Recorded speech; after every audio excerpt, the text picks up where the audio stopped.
Filipenses capítulo 1, do verso 29 ao 26. Diz o seguinte a palavra do Senhor: porque estou certo de que isto mesmo, pela vossa súplica e pela provisão do Espírito de Jesus Cristo, me redundará em libertação, segundo a minha ardente expectativa e esperança de que em nada serei envergonhado. Antes, com toda ousadia, como sempre, também agora, será Cristo engrandecido no meu corpo, quer pela vida, quer pela morte. Porquanto para mim o viver é Cristo e o morrer é lucro. Entretanto, o viver na carne traz fruto para o meu trabalho.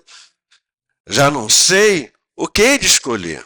Ora, de um e outro lado, estou constrangido, tendo o desejo de partir e estar com Cristo, o que é incomparável melhor, mas por vossa causa é mais necessário permanecer na carne. Convencido disto, estou certo de que ficarei e permanecerei com todos vós para o vosso progresso e gozo da fé, a fim de que aumente, quanto a mim, o motivo de vos gloriardes em Cristo Jesus, pela minha presença de novo convosco. Amém. Que Deus abençoe a sua palavra lida. Queridos, nós estamos compartilhando sobre a epístola de Paulo aos Filipenses, e essa é a nossa terceira reflexão sobre essa epístola. E como temos falado, Paulo ele estava preso em Roma. E ele escreve para a igreja dos Filipenses. E ele afirma para aquela igreja, para os irmãos daquela igreja, que a prisão não era um impedimento ou empecilho para o seu ministério. Porque a igreja, os irmãos da igreja dos Filipenses estavam preocupados, porque ele preso, eles estavam preocupados como seria o evangelho, como é que as dificuldades que haveria para a expansão do evangelho. Então Paulo diz para eles que a prisão dele não era impedimento, não era empecilho para ele exercer o ministério. Mas o apóstolo Paulo ele entendia que, muito pelo contrário, a prisão dele era uma oportunidade criada por Deus para ele atingir outras pessoas que de outra forma ele não atingiria.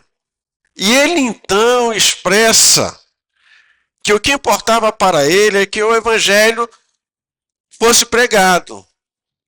Para ele, para Paulo, o que era importante é que o evangelho estava sendo pregado. E para ele não importava as motivações de quem pregava o evangelho. Para ele o que importava é o seguinte: o evangelho está sendo pregado, eu me alegro nisso. Se pregam por inveja, por porfia, se pregam por interesses pessoais, ou se pregam por amor ao Evangelho, a Cristo, para mim não importa. O que importa é que ele seja pregado. Diferentemente da visão que nós temos hoje. Se as pessoas pregam o Evangelho por interesse pessoal, nós temos que ir na internet e criticar e arrebentar com essa pessoa. Paulo diz, não, está sendo pregado, isso é que é importante. No final, Deus vai dar o jeito dele. E quando o apóstolo Paulo então chega nesse texto, ele faz uma declaração profunda, uma declaração extraordinária, uma declaração impactante. E nessa declaração que o apóstolo faz, ele revela o seu propósito de vida, ele revela o seu grande propósito e objetivo de vida. E qual era o propósito e objetivo de vida de Paulo? O propósito de vida que nos desafia hoje. Ele afirma: para mim, o viver é Cristo. Perceba, Paulo diz isso não sentado em frente a uma televisão, não na beira de uma praia. Paulo diz isso numa cadeia, preso, algemado. Provavelmente do lado de dois homens acorrentados com ele. E ele então escreve e diz que para mim o viver é Cristo. E é sobre isso que nós queremos compartilhar com a igreja nessa noite. E olhando esse texto, então, nós podemos ver três coisas importantes que o apóstolo Paulo revela. A primeira coisa importante que o apóstolo revela é a confiança na intercessão dos santos. Os versos 19 e 20 nos mostra isso. Paulo, ele manifesta uma profunda confiança na oração da igreja. Paulo, ele acreditava plenamente na oração da igreja. E olha o que ele vai dizer: estou certo de que isto mesmo, pela vossa súplica. Ele vai dizer que ele estava certo que pela súplica da igreja, pela oração da igreja, pela intercessão da igreja, algo ia acontecer na vida dele. Ele diz que pela oração da igreja ele seria liberto. Sua confiança na oração era extraordinária. Ele diz que por causa da oração da igreja, ou pela oração da igreja, ele seria liberto. A oração da igreja produziria um efeito na vida dele, a libertação dele. Libertação aqui, que ele coloca, pode ter o sentido primeiro de libertação física. Pode ser uma libertação física, a libertação da prisão. Mas pode ser também uma libertação escatológica, isso é, dele morrer e se encontrar com Cristo. Ou pode ser também a libertação no sentido do progresso do Evangelho, em que ele mesmo preso, ele não estava acorrentado, impedido de pregar o Evangelho. Mas ele diz que por causa da oração da igreja, ele seria liberto. O apóstolo Paulo, então, ele tinha uma grande expectativa e certeza. E ele vai dizer isso nesses versos. Qual a expectativa, qual a certeza que o apóstolo Paulo tinha? Ele tinha algumas expectativas e certeza. A primeira é de não ser envergonhado. Por causa da oração da igreja, por causa da ação do Espírito Santo, ele tinha certeza que em nenhum momento, ele mesmo preso, ele seria envergonhado, ele passaria vergonha. E é interessante que ele vai escrever lá em Romanos, eu não tenho vergonha do Evangelho de Cristo. Mas ele diz, eu não vou ser nunca envergonhado. Ele vai dizer que, em segundo lugar, é que mesmo preso, ele tinha certeza de que mesmo preso, ele continuaria sendo ousado na pregação do Evangelho. Ele tinha certeza, ele tinha expectativa que mesmo preso lá em Roma, ele não perderia a coragem, a ousadia de pregar o Evangelho de Cristo, de compartilhar o Evangelho. A prisão não era um empecilho ou um obstáculo para impedir dele fazer aquilo que ele foi chamado. A terceira expectativa e certeza que ele tinha é que Cristo seria glorificado na sua vida. Ele tinha certeza disso, ele tinha convicção absoluta que por causa da oração da igreja, ele não seria envergonhado, que por causa da oração da igreja, ele continuaria sendo ousado na pregação do Evangelho, por causa da oração da igreja, Cristo seria glorificado na vida dele. Então, quando nós olhamos esses dois versículos, versos 19 e 20, nós podemos ver também algumas coisas interessantes. Primeira coisa que a gente vê é que o sofrimento do cristão não é sem propósito. Deus, ele usa o sofrimento para glorificar seu nome e santificar seus filhos. Deus permite que coisas aconteçam conosco. Deus permite que aparentemente coisas erradas aconteçam conosco. Deus permite que sofrimentos ou dificuldades, lutas nos atinjam, mas isso tem um propósito. Deus tem um propósito em tudo.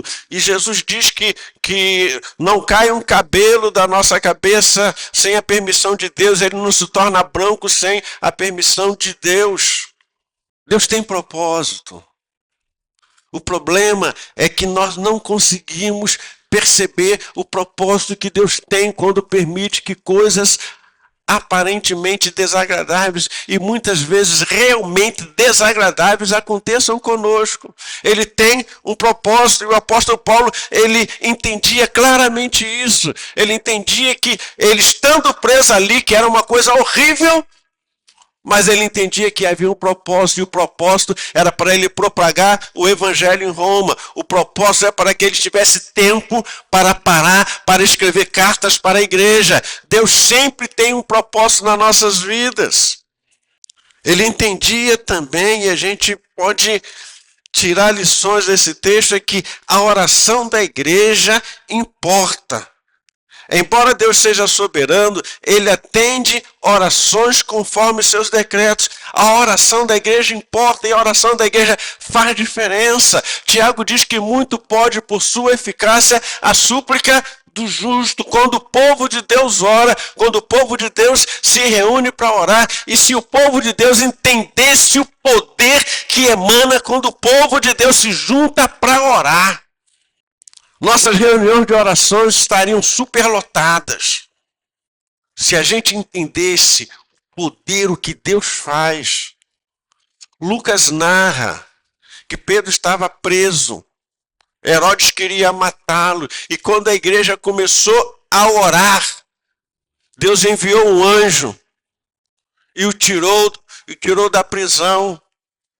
Mas aquela história retrata a nossa vida como igreja, como Pedro chega naquela casa, a criada atende e vê que Pedro estava batendo na porta e fala, o pessoal diz, é um fantasma. A própria igreja orava, mas não acreditava na oração dela. Saiu no jornal uma história muito engraçada, vamos dizer assim.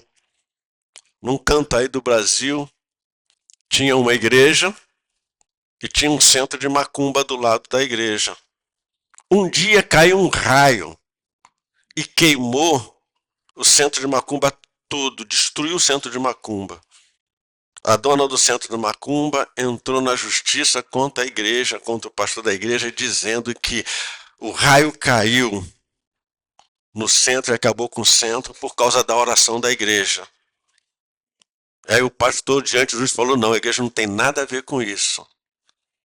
A dona do centro acreditava na oração. O pastor não acreditava na oração. E é o nosso caso. Paulo, ele acreditava que a oração era poderosa, era capaz de fazer. Por isso ele vai dizer que a nossa luta não é contra a carne nem contra o sangue. E as nossas armas são armas espirituais poderosas, que quando usadas, acaba com tudo, destrói tudo. E precisamos entender e acreditar que a oração, ela é poderosa. O dia que a igreja começar a acreditar nisso, a história muda. Esse versículo vai nos ensinar também que Cristo deve ser engrandecido. E isso deve ser o objetivo supremo do crente, mais do que a sua libertação, mais do que a nossa segurança, mais do que tudo na nossa vida. Cristo, ele deve ser glorificado acima de tudo. Paulo entendia isso. Por isso ele falava que mesmo na cadeia, ali, ele tinha uma preocupação de não ser envergonhado. Mesmo na cadeia, ele tinha a preocupação de que Cristo fosse glorificado nele ali. Aonde ele estivesse, ele queria que Cristo fosse glorificado na vida, através da vida dele. Segunda coisa que que o texto vai chamar a nossa atenção aqui, que está nos versos 21 a 24, é que ele vai afirmar, o viver é Cristo. Para mim, o viver é Cristo. Nesses versículos 21 a 23, 21 a 24, o apóstolo ele faz essa tremenda declaração: para mim, o viver é Cristo e o morrer é lucro. Se você olhar com atenção o texto, perceba o que ele vai dizer. Para mim. Então ele escreve para aquela igreja de hoje: para mim, o viver é Cristo. Isso é, eu não sei para vocês. Eu não sei o que vocês pensam. Eu não sei o que vocês acham. Mas para mim, ele não diz para nós.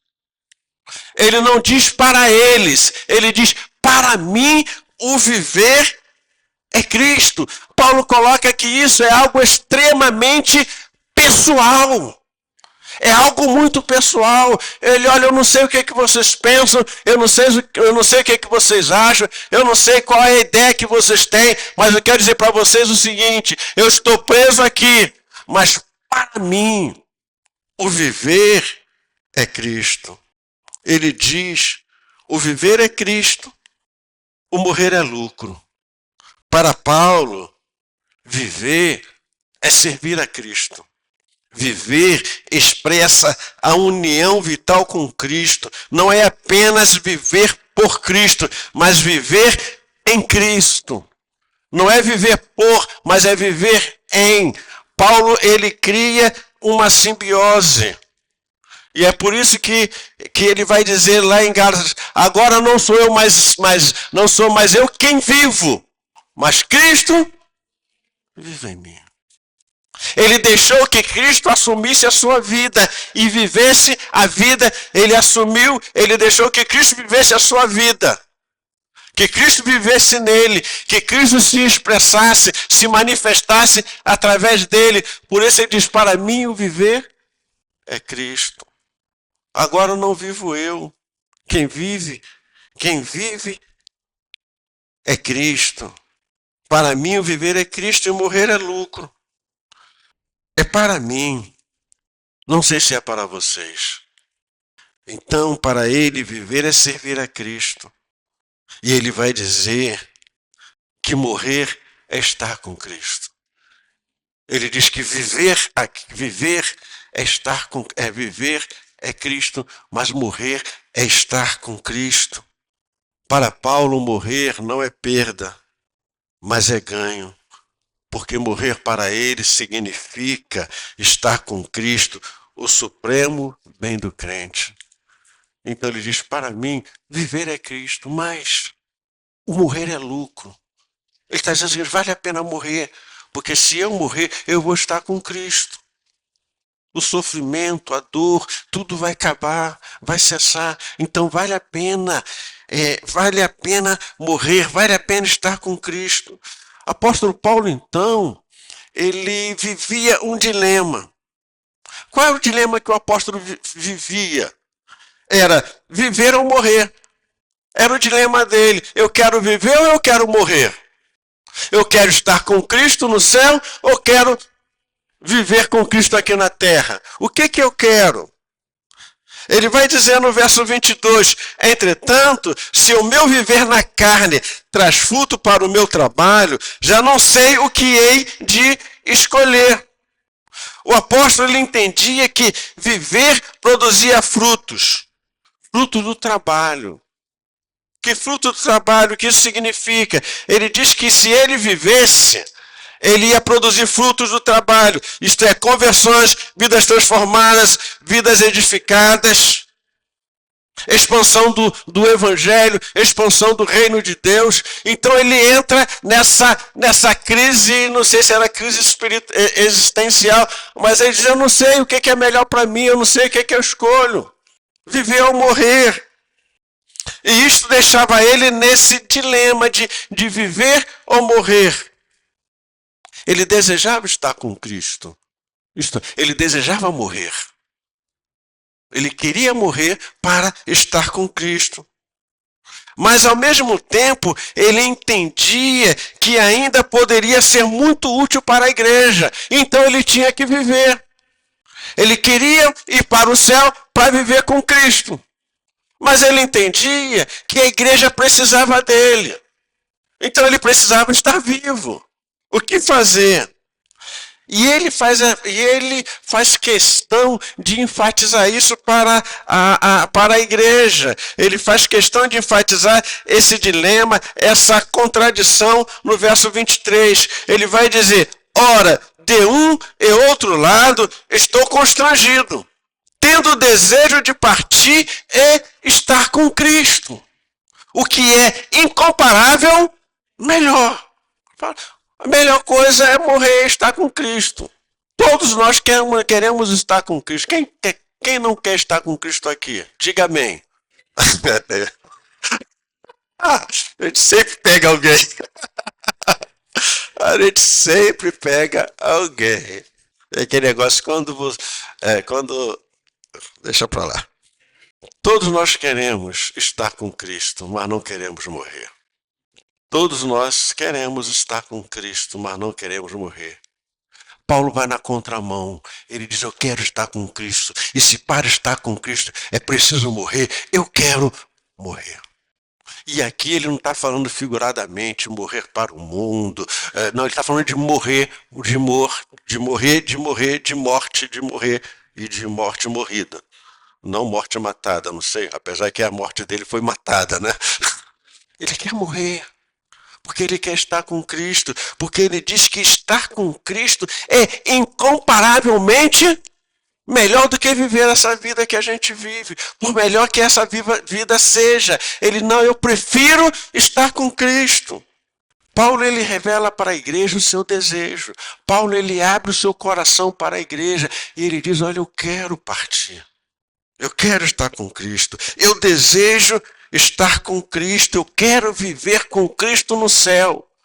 Já vivi muito tempo com Ele aqui, mas agora eu quero ir para o céu. Mas ele também, ele percebe, ele entende que há uma necessidade. Qual é a necessidade? A necessidade de cuidar da igreja. Então ele entra nesse dilema. Eu quero morrer para estar com Cristo, mas a igreja precisa de mim. O que eu faço? Para mim morrer é melhor. Mas há necessidade de estar com a igreja, de suprir a necessidade da igreja. Então ele vai dizer: estar com Cristo é muito melhor. Mas suprir a necessidade da igreja é uma necessidade.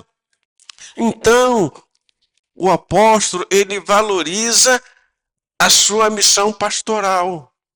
Então ele diz: já que há uma necessidade, eu prefiro ficar. O meu desejo, o meu anseio é estar com Cristo. É isso que eu quero. É incomparável melhor, mas há uma necessidade. E se há uma necessidade, eu abro mão do meu desejo. Eu abro mão daquilo que eu quero para servir a Deus, para servir a comunidade. Paulo era alguém extremamente desprendido. Ele abre mão do que ele achava que era a coisa mais extraordinária para ele, por causa do povo, para servir, para cuidar da igreja. Era mais importante do que a sua própria libertação pessoal. E a terceira e última coisa que ele vai chamar, o texto vai chamar a nossa atenção, são os versos 25 a 26, servindo a Cristo ao servir a igreja. O apóstolo Paulo, ele chega a uma conclusão sobre o seu dilema. Ele chega a uma resposta, ele chega a uma solução. Partir e estar com Cristo ou suprir as necessidades da igreja. E ele conclui então que o melhor é ficar. O melhor é ficar e cuidar da igreja. Por isso ele vai dizer no verso 25, por isso ele vai dizer: e convencido disto, estou certo de que ficarei e permanecerei com todos vós para o vosso progresso e gozo da fé. Então, eu estou certo, eu tenho a certeza absoluta que por causa de vocês, não por causa de mim, eu vou ficar para cuidar de vocês. Então ele resolve a paranoia dele, entendendo qual era o propósito de Deus para a vida dele. Cuidar da igreja, servir a Deus servindo a igreja. Porque muitas vezes que a gente tem essa compreensão errada. Eu quero servir a Deus. Como é que eu vou servir a Deus? Eu só posso servir a Deus servindo ao irmão. Por Jesus disse, quando você foi visitar na cadeia, quando você foi no hospital, quando você deu o copo, você deu a mim. O nosso serviço a Deus é servir pessoas. Então Paulo ele vai e ele entende essa realidade. Então ele fica convencido de que era mais importante para ele permanecer com a igreja. Ele fica convencido de que o seu desejo pessoal não conta. O que conta é o que Deus quer para a vida dele. O que conta é quando ele percebe a necessidade da igreja. E ele fala, por causa da igreja, eu abro mão da minha prioridade. Então, por que ele faz isso? Porque ele entendia que Deus tinha algum propósito para com ele naquela igreja. Ele entendeu que Deus queria fazer algo com aquela igreja por meio dele. Então ele abre mão e ele se submete à vontade de Deus. Ele diz, eu vou ficar. Mas ficar para quê? E ele vai dar algumas razões pela qual ele tinha que permanecer na igreja, que ele tinha que ficar vivo, que ele não podia morrer e abandonar a igreja. E ele vai dizer essas necessidades. A primeira necessidade, ele vai dizer que é por causa do progresso da igreja. E ele vai dizer isto. No verso 25, convencido disso, estou certo de que permanecerei com todos vós para o vosso progresso. Progresso aqui significa avanço, desenvolvimento espiritual dos filipenses. Ele diz, eu vou ficar para fazer com que vocês avancem, que vocês progridam, para que vocês se desenvolvam espiritualmente, para que vocês cresçam, ou como ele vai falar lá para a igreja de Éfeso, para que vocês atinjam a maturidade do varão perfeito. Então, eu quero ficar para ajudar vocês a crescerem, a terem maturidade espiritual, a se desenvolverem, a avançarem na vida espiritual. Mas ele vai falar também que não só apenas não só apenas o progresso, mas o gozo da fé, isso é, a alegria na fé. Ele vai falar de uma alegria profunda que é centrada na fé, não nas circunstâncias. Ele vai falar, eu vou ficar para que vocês progridam, cresçam, se desenvolvam, mas eu vou ficar também para que vocês descubram o gozo, a alegria de viver pela fé, independente de circunstâncias. O nosso grande problema hoje é esse, as pessoas variam de acordo com as circunstâncias. Se a coisa está muito bem, glória a Deus, aleluia, louvado seja Deus. Se for pentecostal, é o pé de fogo, o sapatinho de fogo. Mas quando o negócio fica ruim, começa a murmurar, reclamar da vida. E não consegue perceber Deus nos seus caminhos. Paulo diz, olha, eu vou ficar para que vocês aprendam a ter plena alegria na fé, independente de circunstâncias. Está ganhando dinheiro? Glória a Deus. Está perdendo dinheiro? Glória a Deus do mesmo jeito. Mas eu só dou glória a Deus quando eu estou ganhando dinheiro. Fiz um excelente negócio, ganhei uma grana boa. Fiz um péssimo negócio, perdi dinheiro. Aí eu reclamo. Paulo diz, eu quero que vocês aprendam a ter alegria na fé, em qualquer circunstância. Porque a nossa alegria, ela não pode depender de circunstâncias, porque a nossa alegria está no Senhor. A nossa alegria é o Senhor. E quando eu entendo isso, eu entendo que Deus controla a história. E que se Ele permite que coisas aconteçam comigo, porque Ele tem um propósito, Ele me chama a viver pela fé, a olhar adiante pela fé. Nada pode roubar a minha alegria que Deus colocou dentro de mim. Nada. Mas, infelizmente, o que a gente mais vê é crentes amargurados, tristes, aborrecidos, chateados, reclamões da vida, reclama de tudo, de todos. parece gato miando, mas tem comida no prato e fica miando, reclamando da vida. Paulo diz, eu quero que vocês tenham plena alegria. Mas ele vai falar também que ele ficaria não só para desenvolver aquela igreja, a plenitude, a maturidade, não só para que aquela igreja aprenda a ter alegria, independente de circunstâncias, mas para que eles aprendam a se gloriar em Cristo.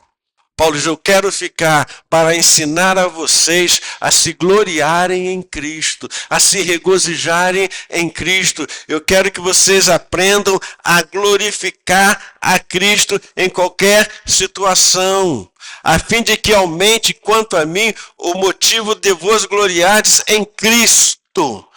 Ele quer que aquela igreja aprenda de tal maneira que ele descubra esse motivo e a igreja aprenda isso, a se gloriar em Cristo. Em Cristo. A glória em Cristo é a única e legítima glória do cristão, que é a pessoa de Jesus Cristo. Não é orgulho carnal, mas exultação espiritual. E a última coisa que ele vai falar, que ele diz que ele quer ficar, é pela minha presença de novo convosco. Eu quero ficar para estar de novo com vocês.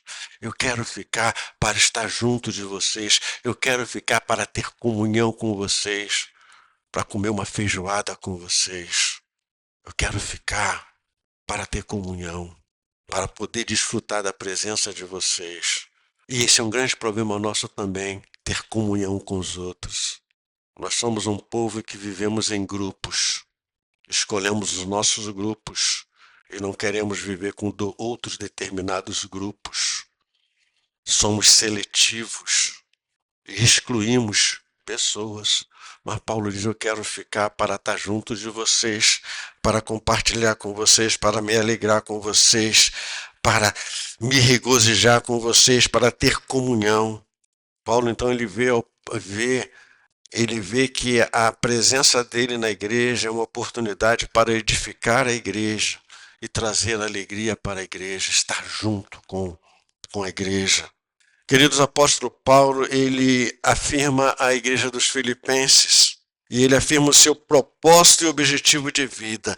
Para mim, o viver é Cristo. Segundo João Calvino, Paulo ele quer dizer que Cristo é tudo para ele. Que toda a sua vida é dedicada à glória de Cristo e que ele não tem outro desejo senão cumprir com fidelidade o chamado de Cristo, quer pela vida, quer pela morte. A razão de viver de Paulo era Cristo. A razão de morrer de Paulo era Cristo. O objetivo da vida dele era Cristo, é deixar que Cristo assumisse o controle da sua vida e se expressasse ao mundo, à sociedade, através dele, de tal maneira que as pessoas vissem Cristo nele. Por isso ele vai dizer para Coríntios, vós sois as cartas abertas, lidas por todo mundo. Ele vai dizer, vocês precisam viver Cristo de tal maneira que quando as pessoas olharem para vocês, para a vida de vocês, vejam Cristo em vocês. Porque ele viveu de tal maneira para que as pessoas vissem Cristo nele. Um dia, alguém de Corinto falou para ele, Paulo, mas tudo bem, você fala tudo isso, mas como é que eu posso viver a Cristo? Como é que eu posso imitar a Cristo? Como é que eu posso ser igual a Cristo? Paulo falou, sede meus imitadores como eu sou de Cristo. Você quer uma referência de vida? Olha para mim. Olha para a minha vida. Faça o que eu faço. Viva do jeito que eu vivo. E você vai estar imitando a Cristo. Hoje nós dizemos, não olha para mim não. Não olha para a minha vida não. Olha para Jesus. Paulo diz, não, olha para a minha vida. E você vai ver Jesus. Eu sou modelo, eu sou exemplo. Eu espelho Cristo na vida. Se você quer um referencial, olha para mim. Se você fizer o que eu faço, você está imitando a Cristo. Mas nós queremos ser muitos espirituais, muitos consagrados, muito fervorosos. Não olha para mim não. Eu não sou exemplo de nada, não olha para minha vida não. Paulo diz, olha para minha vida. Faça o que eu faço, faça o que eu digo. E se você fizer o que eu faço, o que eu digo, você vai viver a Cristo na sua vida. Por isso ele diz, para mim, o viver é Cristo. Seu foco, sua motivação, sua razão de viver era Cristo. O que ele mais desejava, o que ele mais ansiava, era que Cristo fosse glorificado por sua vida e em sua vida. É o que ele mais desejava. Matthew Henry, ele disse o seguinte, o crente verdadeiro vive em Cristo como a raiz de sua vida espiritual e para Cristo como o fim de sua vida natural. Cristo é o objeto de seu amor, o centro do seu deleite, a meta do seu trabalho. A questão é, será isto verdade nas nossas vidas? Será que nós podemos dizer que para mim o viver é Cristo? Eu nem vou dizer que o morrer é lucro, né? Mas será que eu posso dizer isso? Será que você pode dizer, chegar para Deus e falar para Ele, Senhor, eu quero dizer para o Senhor que para mim o viver é o teu filho. Querido Pai, pense, reflita. Quem disse isso? Era alguém que estava preso, acorrentado.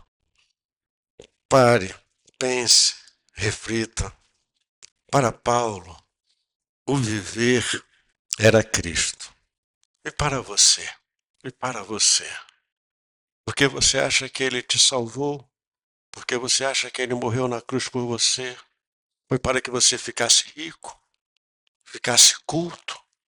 Ou foi para que você vivesse para Ele e deixasse Ele viver em você? Para que as pessoas pudessem ver o quanto de bens você tem ou de quanto de Jesus você tem, ou do quanto você se parece com Jesus.